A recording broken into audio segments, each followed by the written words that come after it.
Good morning all of you students, class 7th। आज हमारा 8वां दिन है। आज हम वर्ण विचार के बारे में बात करेंगे। सबसे पहले हम वर्ण विचार की परिभाषा के बारे में पढ़ते हैं।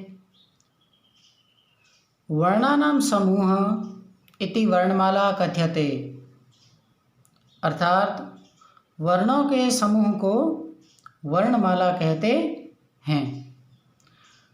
वर्णों के समूह को वर्णमाला कहते हैं। जब हम वर्णों को मिलाते हैं उसे वर्णमाला कहते हैं। वर्णमाला के प्रकार या भेद। वर्णमाला कितने प्रकार की होती है? संस्कृत वर्णान द्वे भागे विभाज्यते, अर्थात संस्कृत वर्णों को दो भागों में बांटा गया है। संस्कृत वर्णों को दो भागों में बांटा गया है। पहला स्वर अर्थात अच वर्ण और दूसरा व्यंजन अर्थात हल वर्ण। संस्कृत में स्वरों को अच वर्ण कहते हैं और व्यंजन को हल वर्ण कहते हैं। अब अच वर्ण संस्कृत भाषा में कितने होते हैं, हल वर्ण संस्कृत भाषा में कितने होते हैं, उनके बारे में अब हम पढ़ेंगे। सबसे पहले हम स्वर अर्थात अच वर्ण की परिभाषा के बारे में पढ़ते हैं। सबसे पहले हम स्वर अर्थात अच वर्ण की परिभाषा के बारे में पढ़ते हैं। अच वर्ण की परिभाषा। यत स्वतंत्र तत इति स्वरा अच वर्णाः कथ्यन्ते। यत स्वतंत्र तत इति स्वरा अर्थात अच वर्णाः कथ्यन्ते।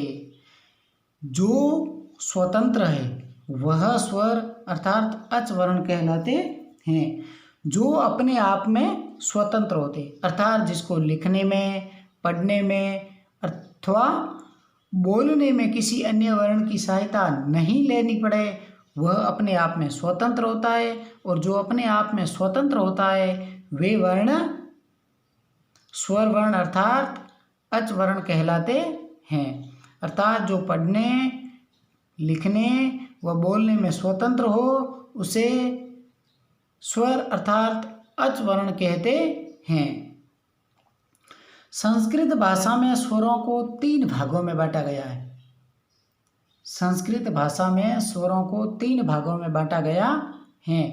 हिंदी भाषा में स्वरों को 2 भागों में बांटा गया है, जबकि संस्कृत भाषा में स्वरों को 3 भागों में बांटा गया है। पहला ह्रस्व स्वर, दूसरा दीर्घ स्वर और तीसरा प्लुत स्वर।